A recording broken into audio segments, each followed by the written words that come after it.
Hello friends, welcome to my Bengali recipe hub. আমার Bengali recipe হাবে তোমাদের সবাইকে ওয়েলকাম। আমার আজকের রেসিপি কাতল মাছের ভর্তা। তো চলো শুরু করি আজকের রেসিপি। তো দেখো, প্রথমেই আমি কড়া বসিয়ে দিয়েছি, তেল আমার গরম হয়ে গেছে। এবার আমি দিয়ে দিলাম নুন হলুদ মাখিয়ে রাখা মাছগুলো। তো নুন হলুদ মাখিয়ে রাখা মাছগুলো আমি কিন্তু খুব ভালো করে ভেজে নেব।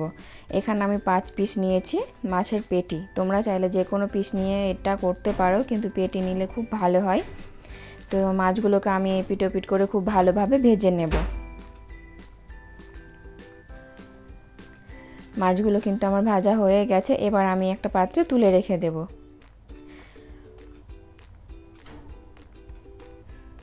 এরপর আমি সেম তেলেই কিন্তু দিয়ে দিলাম 2টো কাঁচা লঙ্কা। এটাকে ভেজে নেব। তো লঙ্কাটা খুব ছিটকাচ্ছিল, তার জন্য আমি এখানে ঢাকা দিয়ে দিয়েছিলাম। তো দেখো, লঙ্কা আমার ভাজা হয়ে গেছে। এবার আমি লঙ্কাটা একটা বাটিতে তুলে রেখে দিলাম। এবার আমি কড়াইয়ে সেম তেলে দিয়ে দিব গোটা জিরে।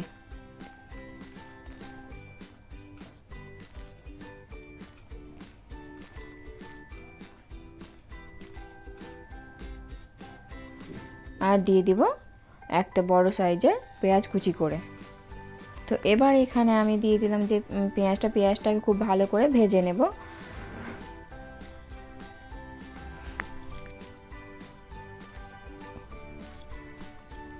পেঁয়াজ আমার ভাজা ভাজা হয়ে গেছে। এবার আমি দিয়ে দিব এখানে 1 চামচ আদা বাটা, আর দিব 2 চামচ রসুন বাটা। আদা বাটাটা 1 চামচের, রসুন বাটাটা একটু বেশি লাগে, তাই আমি এখানে 2 চামচ রসুন বাটা দিলাম। এবার এটাকেও পেঁয়াজের সাথে খুব ভালো করে মিশিয়ে নেব।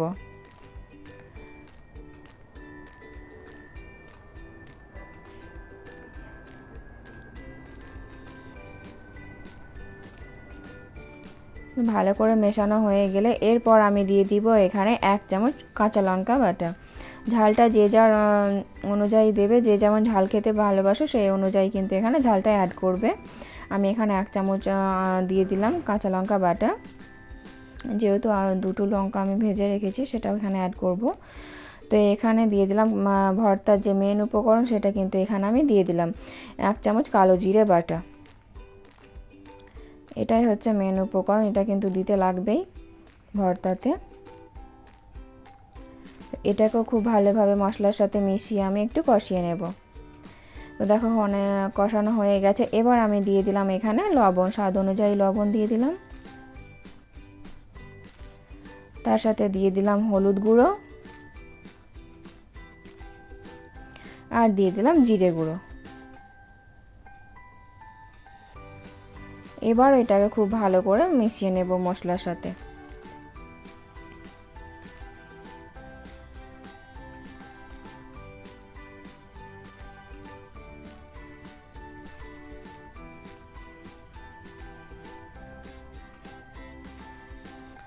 তো দেখো, খুব ভালো করে কিন্তু মেশানো হয়ে গেছে। এখানে আমি গ্যাসের ফ্লেম একদম লো করে দিয়েছি। তো এখানে যা মাছটা ভেজে রেখেছিলাম সেই মাছটা থেকে আমি কাঁটা ছাড়িয়ে নিয়েছি। এবার এটাকে মশলার সাথে খুব ভালোভাবে মিশিয়ে নেব।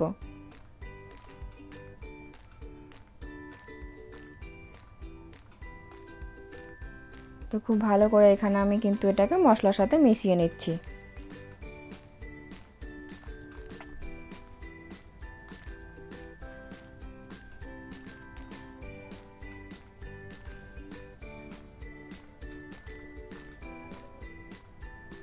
তো ভালো করে দেখো মেশানো হয়ে গেছে। আর কিছু সময় ধরে একটু মিশিয়ে নেব। তো ভালো করেই মেশানো হয়ে গেছে। এবার আমি এটাকে একটা পাত্রে তুলে নেব।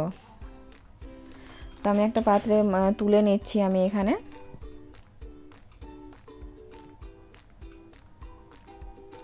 তো দেখো, আমি একটা পাত্রে তুলে নিয়েছি, এটা একটু ঠান্ডা হয়ে গেছে। এরপর আমি এখানে যে 2টো লঙ্কা ভেজে রেখেছিলাম সেই লঙ্কাগুলো কিন্তু এখানে আমি খুব ভালো করে চটকে নেব। তো লঙ্কাটা আমি এখানে খুব ভালো করে চটকে নিচ্ছি। লঙ্কাটা এখানে পরে চটকালে আর এইভাবে দিলে কিন্তু না টেস্টটা একটু আলাদা হয়, আর গন্ধটাও কিন্তু খুব ভালো হয়, সেই কারণে এখানে লঙ্কাটা শেষে দেওয়া। তো আমি এখানে লঙ্কাটা চটকে কিন্তু এটা মাছের সাথে কিন্তু মেখে নিচ্ছি। সাথেই দিয়ে দিলাম এখানে আমি ধনেপাতা কুচি, আর দিয়ে দিব কাঁচা সর্ষের তেল। ভর্তাতে কাঁচা সর্ষের তেল কিন্তু দিতে হয়, নাহলে সেই টেস্টটা আসে না। সেই কারণে আমি এখানে কাঁচা সর্ষের তেল দিলাম। তো এটা খুব ভালো করে কিন্তু মিশিয়ে নিলাম। তো দেখো আমার রেডি কাতল মাছের ভর্তা। গরম গরম ভাতের সাথে খেতে কিন্তু অসাধারণ লাগে। তো কেমন লাগলো ভিডিওটি অবশ্যই কমেন্ট করে বলো, আর ভালো লাগলে লাইক শেয়ার করে দিও, আর হ্যাঁ সাবস্ক্রাইব করে দিও, এবং পাশে থাকা বেল আইকন হিট করে দিও, যাতে আমার যে কোনো ভিডিও আপলোড করার সাথে সাথে তোমাদের কাছে সাথে সাথে পৌঁছে যায়। আজকের মতো এই পর্যন্তই।